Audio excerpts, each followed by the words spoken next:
কলিয়াবৰৰ ভূমিত প্ৰধানমন্ত্ৰীৰ যি ভ্ৰমণ, মাননীয় প্ৰধানমন্ত্ৰীৰ ভ্ৰমণে কলিয়াবৰৰ আজিৰ যিটো ৰূপ সেইটোৰ যথেষ্ট পৰিৱৰ্তন হ'ব।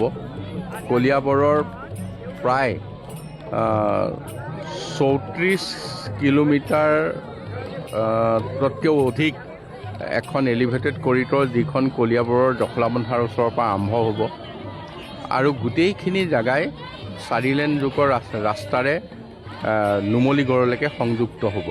গতিকে যাতায়াতৰ সুচল আৰু লগতে বন্যপ্ৰাণীৰ সুৰক্ষা দুইটা কথাই আমাৰ কাৰণে প্ৰয়োজনীয় আছিল। দুইটাই আমি পাম আৰু আমি আশা কৰিম যে ইয়াৰ পিছত পৰ্যটকৰ যথেষ্ট ভিৰ হ'ব কাজিৰঙাত আৰু কাজিৰঙাৰ ৰূপৰেখাৰো এটা পৰিৱৰ্তন আহিব।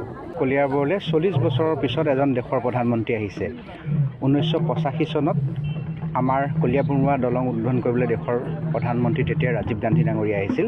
তাৰ পিছত 40 বছৰৰ পিছত দেশৰ আটাইতকৈ জনপ্ৰিয়, আটাইতকৈ শক্তিশালী, যাক আমি বিশ্বগুৰু বুলি কওঁ, সেইগৰাকী প্ৰধানমন্ত্ৰী নৰেন্দ্ৰ মোদী আহিব। আমি কলিয়াবৰীয়া ৰাইজ যথেষ্ট উৎফুল্লিত আৰু প্ৰায় 1000 অধিক শিল্পীয়ে, সকলো জাতি জনগোষ্ঠীৰ ধৰ্মাৱলম্বীৰ শিল্পীৰে গঠিত 1000 শিল্পীয়ে তেখেতসকলক আদৰণি জনাব।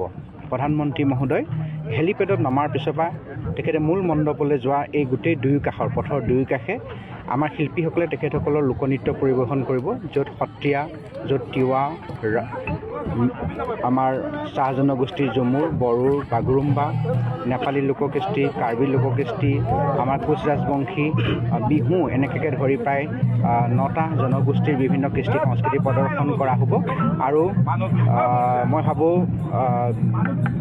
যথেষ্ট শিল্পী ওলাই আছে, প্ৰতিটো সকলোৰে আহিবলৈ মন আছে, কিন্তু সকলো কথা চাই আমি নিৰাপত্তাৰ দিশৰ পৰা SPGয়ে যেনেধৰণে অনুমতি দিছে সেইধৰণে আমি আগবাঢ়িব বিচাৰিছোঁ আৰু মই ভাবোঁ সকলোৰে সহযোগত প্ৰধানমন্ত্ৰীৰ দ্বাৰা এটা উষ্ম আদৰণি কলিয়াবৰবাসীৰ পৰা পাব।